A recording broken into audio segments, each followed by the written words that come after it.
Pastor Taylor here, Christ Lutheran Church. I need to live off the credit that I receive from banks.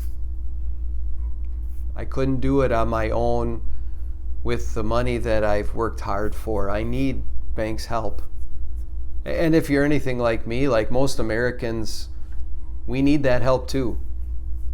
I'd love to say that I was self-sufficient. I'd love to say that I've cut up every credit card and I'm mortgage free.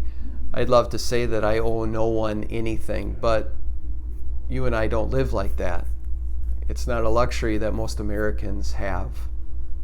And in order to receive the credit from banks, we have to have good credit rating, a good credit score.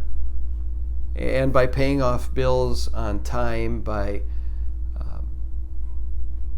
being responsible with our finances, we have that good credit rating that we need. We need God's credit too. I know many people want to live self-sufficient lives. I want to say that people would love, and they do love sadly, thinking that they owe God nothing. They're indebted in no way to Him.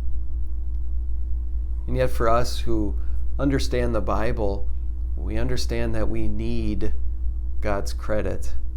And the basis of God's credit is not dollars and cents, it's His righteousness. We need God's righteousness. We need His rightness because our credit score is awful. And therein lies another problem. You and I can't come to God with our own credit rating, our own credit score. He'd laugh us right out of the room. But by God's grace, God gives His righteousness through faith in Jesus. It comes not based on what we do or the credit rating that we have. It's based on a gift of His grace. That's a wonderful thing to know. That by God's grace in Jesus, what He's done for me and for you, because of His perfect life, not mine, because the fact that He offered His innocent, perfect life in death on the cross in our place, that's wonderful news.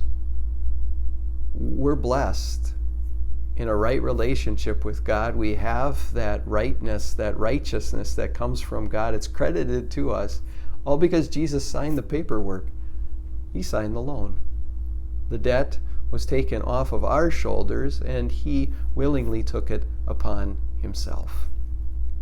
And the only debt we have left, the Bible also describes, is not indebtedness to God to work it off, but the only debt that's outstanding is a debt to love God, to show a gratitude and thankfulness for what He's offered and given to us for free in our love for one another.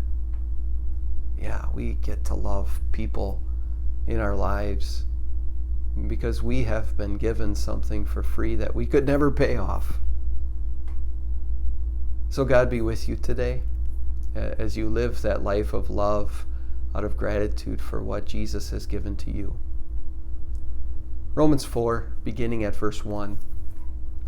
What then shall we say that Abraham, our forefather, according to the flesh, discovered in this matter?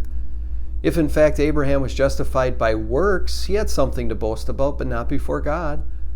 What does Scripture say? Abraham believed God, and it was credited to him as righteousness.